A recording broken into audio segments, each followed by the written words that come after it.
So I'm sure all of you saw the announcement at the weekend by Tesla that they are going into production of an electric, what they call semi-truck. More exciting to me was the Roadster that they've a second Roadster that they're going to produce, so just to show I've taken some close attention to it, it does 0 to 60 in 1.9 seconds. I was going to buy one and I thought this could be really dangerous.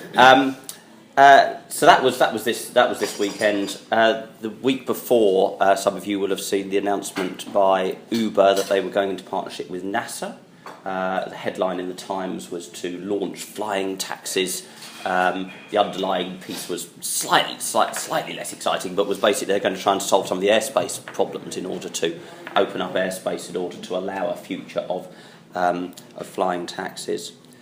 If you go back into October, Toyota were telling the world that they believe that autonomous vehicles will be on the streets of big cities like London as early as 2025.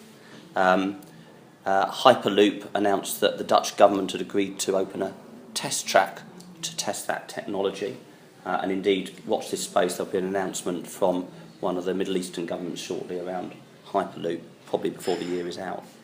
You go back into September, it seemed like every day I opened the paper, there was an announcement that sort of went, wow, this is in my space again, whether it was James Dyson talking about his intention off the back of some quiet government funding to launch an electric vehicle himself, or the first autonomous drone taxi trial that was held in Dubai, or the announcement about the tiff between Uber and Transport for London, which I'm sure will get sorted out eventually.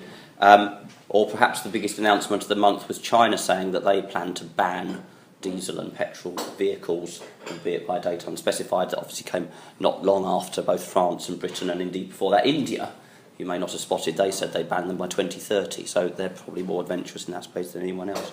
Anyway, the point I want to make is that, as you know, you all know from that kind of introduction, the conversation we've been having here, I've been involved in transport for 20-odd years, and I've always thought it's pretty exciting, but most people, most of the time, thought really it wasn't very exciting. And the first time I turned up in the Department for Transport, my father seemed to blame me for the trains running late. But my sense is this is all suddenly changing really fast. And I don't think it's an exaggeration to say we're on the cusp of a transport revolution.